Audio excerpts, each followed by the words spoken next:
జై శ్రీరామ్. అందరికీ నమస్కారం. వెల్కమ్ టు న్యూస్ అఖండ. నేను మీ కస్తూరి శ్రీధర్. పెద్దవాళ్ళు ఒక సామెత చెప్తూ ఉంటారు, జోగి జోగి రాసుకుంటే బూడిద రాలుతుంది అన్నట్టు. ఆ మారి ఉంటుంది ఈ న్యూస్. సరే, బంగ్లాదేశ్లో ప్రస్తుతం మధ్యంతర ప్రభుత్వం నడుస్తున్న సంగతి మీకు అందరికీ కూడా తెలిసిందే.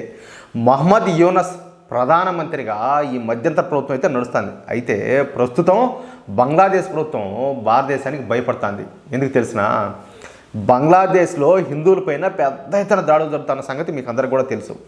ఈ విషయం పైన భారత ప్రభుత్వం చాలా సీరియస్గా ఉండాలి. పైగా ఈ విషయంలో భారత ప్రభుత్వం బంగ్లాదేశ్ ప్రభుత్వానికి అనేక సార్లు వార్నింగ్లు కూడా ఇచ్చింది. ప్రస్తుతం అమెరికా అధ్యక్షుడిగా జో బైడెన్ ప్రభుత్వమే ఉండడంతో భారత్ కొంచెం ముందు వెనక ఆలోచన చేస్తుంది. ఇక వచ్చే నెల అంటే ఇప్పుడు జనవరి 20వ తారీఖున అమెరికా అధ్యక్షునిగా డొనాల్డ్ ట్రంప్ ప్రమాణ స్వీకారం అయితే చేస్తున్నాడు. ఇక అప్పటి నుంచి భారత్ తన పూర్తి స్థాయి ప్రతాపం చూపించే అవకాశం ఉండదని చెప్పేసి బంగ్లాదేశ్ ప్రభుత్వం భయపడి సచ్చాంది. రేపు డొనాల్డ్ ట్రంప్ కనుక అమెరికా అధ్యక్షుడిగా ప్రమాణ స్వీకారం చేసిన తర్వాత అవసరమైతే భారత్ బంగ్లాదేశ్ పైన దాడి చేసే అవకాశం ఉండదని చెప్పేసి బంగ్లాదేశ్ ప్రభుత్వం అయితే భయపడుతుంది. అదే జరిగితే బంగ్లాదేశ్కు ఘోరమైనటువంటి పరాజయం అయితే తప్పదు. ఎందుకంటే ఓళ్ళు ఎంత, వాళ్ళ శక్తి ఎంత, వాళ్ళ బతుకి ఎంత వాళ్ళు మన ఇండియన్ ఆర్మీ కదా, ఒక్కసారి మళ్ళీందంటే ఒక గంట ఏం ఉండదు, బూడిదే మిగిలేదు, ఆ మారు ఉంటుంది. అర్థమైందా? దానివల్ల భయపడి సచ్చాను ఇప్పుడు. అందుకే బంగ్లాదేశ్ ఇప్పుడు మరొక తీవ్రవాద దేశమైనటువంటి పాకిస్తాన్తో బలమైన సంబంధాలను అయితే కోరుకుంటుంది.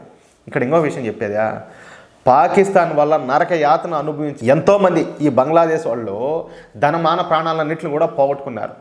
భారతను శరణ వేడుకుంటే, శరణ కోరితే భారతదేశం సపోర్ట్ ఉండి పాకిస్తాన్ నుంచి బంగ్లాదేశ్ను విడిపించి వీళ్ళకు విముక్తిని ప్రసాదించి వీళ్ళకు స్వతంత్రాన్ని తెచ్చిపెట్టింది. అలాంటిది ఇప్పుడు వీళ్ళ దృష్టిలో భారతదేశం శత్రుదేశం, హిందువులు శత్రువులు, హిందువులు బంగ్లాదేశ్లో ఉండకూడదు, వీళ్ళు మళ్ళా పోయి పాకిస్తాన్ సంకలనం నాకేదానికి పోతారు. ఏది, పాకిస్తాన్తో మిత్రత్వం చేసుకునేదానికి. చూడండి, మూలాలు మర్చిపోతే ఎట్టుంటుందంటే ఇట్టుంటుంది. అందులోనూ ఇక్కడ ఇంకొక విషయంలే, ఇంక అదే జాతి అదే నీరు అంతే, ఆ బ్రీడ్ అది, ఇంకేడికి పోతాయి ఆ బుద్ధులు. సరే, పాకిస్తాన్ నుంచి ఇప్పటికే వీళ్ళు పెద్ద ఎత్తున మందుగుండనైతే కొనుగోలు చేసినారు. ఇక పైన కూడా పాకిస్తాన్ నుంచి పెద్ద ఎత్తున ఆయుధాలు కొనుగోలు చేయాలని చెప్పేసి బంగ్లాదేశ్ అయితే భావిస్తుంది. ఈ క్రమంలోనే పాకిస్తాన్, చైనాలు కలిసి తయారు చేసినటువంటి J-17 యుద్ధ విమానాలను కొనుగోలు చేయాలని చెప్పేసి బంగ్లాదేశ్ ప్రభుత్వం అయితే ఆలోచన చేస్తుంది. అది కూడా ఏకంగా 3 స్క్వాడ్రన్ల ఈ J-17 యుద్ధ విమానాలు కొనుగోలు చేయాలని చెప్పేసి బంగ్లాదేశ్ ప్రభుత్వం అయితే తలపోతుంది. నిజానికి ఈ J-17 యుద్ధ విమానాలు ఏం తెలిసినా అత్యంత ఫెయిల్యూర్ యుద్ధ విమానాలు. దాడి చేసే సామర్థ్యం వీటికి చాలా తక్కువగా ఉంటుంది. వీటిని ఏమంటారంటే ఎగిరే శవపేటికలు అంటారు. దాన్ని బట్టి మీరు అర్థం చేసుకోవచ్చు ఈ ఎంత సామర్థ్యం కలిగినటి అనేది. అసలు వీటిని యుద్ధ విమానాలుగానే గుర్తించడానికి అంతటి చెత్త రకమైనటువంటి ఈ J-17 యుద్ధ విమానాలను ఇప్పుడు పాకిస్తాన్ నుంచి ఈ బంగ్లాదేశ్ అయితే కొనుగోలు చేయాలని చెప్పేసి భావించాలంట. అంతేకాకుండా రేపు డొనాల్డ్ ట్రంప్ అధికారంలోకి వస్తే భారత్ బంగ్లాదేశ్ నుంచి అన్ని రకాల ఉత్పత్తుల ఎగుమతులు దిగుమతుల మీద నిషేధం విధించే అవకాశం ఉండాలి. అదే కనుక జరిగితే బంగ్లాదేశ్ వల్లకాడుగా మారడం ఖాయం. అంతేకాకుండా బంగ్లాదేశ్ పైన కఠినమైనటువంటి ఆంక్షలు విధించే అవకాశాలు కూడా పుష్కలంగా ఉన్నాయి. ఇక ఈ ప్రమాదం నుంచి తప్పించుకోవడానికి బంగ్లాదేశ్ పాకిస్తాన్తో వ్యాపార సంబంధాలను మెరుగుపరుచుకోవాలని చెప్పేసి వచ్చాందంట.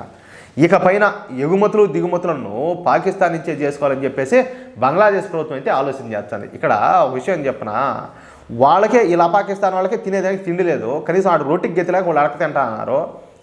అది పనిగా వీసాలు తీసుకొని సౌదీకి పోయి ఆ వారం పోయి ఆడ అడుక్కుంటారంట, బిచ్చి ఎత్తుకునేదానికి విదేశాలకు పోతున్నారు. అది వాళ్ళ కెపాసిటీ.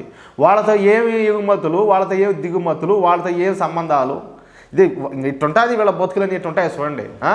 కానీ పాకిస్తాన్తో సంబంధాలు ఏర్పరచుకోవడానికి ఓయమ్మ ఈ బంగ్లాదేశ్ అయితే తహతహలాడిపోతుంది. అట్నే ఏది పిల్లవాళ్ళు కదా పాల కోసం ఎంపర్లాడినట్టు ఆ మారి ఉన్నది. పైగా బంగ్లాదేశ్ ఇప్పుడు భారతదేశాన్ని తమ శత్రు దేశంగా భావిస్తుంది. చూడండి, హిందువుల భద్రత విషయంలో ఎప్పటికైనా సరే భారత్తో తమకు ముప్పు తప్పదని చెప్పేసి ఈ బంగ్లాదేశ్ మేధావులు అయితే భయపడుతున్నారు. దీంతో తమను భారత్ నుంచి కాపాడే ఏకైక దేశం పాకిస్తాన్ అని చెప్పి బంగ్లాదేశ్ అయితే భావిస్తాను. ఒరే స్వామి, కనీసం చరిత్ర మర్చిపోద్దురా నాయన, ప్రతి ఒక్కరు నేను చెప్పేది అదే పాకిస్తాన్ వల్ల నరకం చూస్తూ ఉంటే భారతదేశం తెలిస్తే మీకు స్వతంత్రం వచ్చేది. అట్లాంటిది మళ్ళీ ఇప్పుడు వాళ్ళకి అడిగిపోతారే, రేపు మీ బతుకేందో ఒకసారి ఆలోచించండి, మీ భవిష్యత్తు ఎట్టుంటుందో. దీంతో పాకిస్తాన్తో ద్వైపాక్షిక సంబంధాల కోసం బంగ్లాదేశ్ ప్రభుత్వం అయితే ఊళ్ళూరిపోతుంది. ఇక ఈ రెండు దేశాలు కలిస్తే బూడిద రాలుతుంది తప్ప ఎటువంటి ప్రయోజనం ఉండదని చెప్పేసి భారత్ అయితే భావిస్తుంది. అది నిజం కూడా, అదేం తమాషా, నిజం కూడా అది.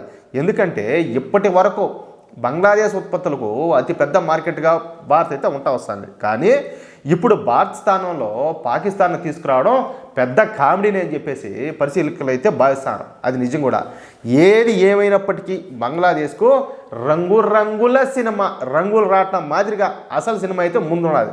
అది మాత్రం ఖాయం. పాకిస్తాన్ అన్నా కనీసం అడుక్కునేదానికి వాళ్ళ బొచ్చు అన్నా ఉన్నది, వీళ్ళకి ఆ బొచ్చు కూడా లేకుండా పోతుంది. అంతకంటే దిగజారిపోతారు వీళ్ళు. అది వీళ్ళ బతుకు. నాకైతే స్పష్టంగా కనపడుతుంది వాళ్ళ భవిష్యత్తు ఏందో.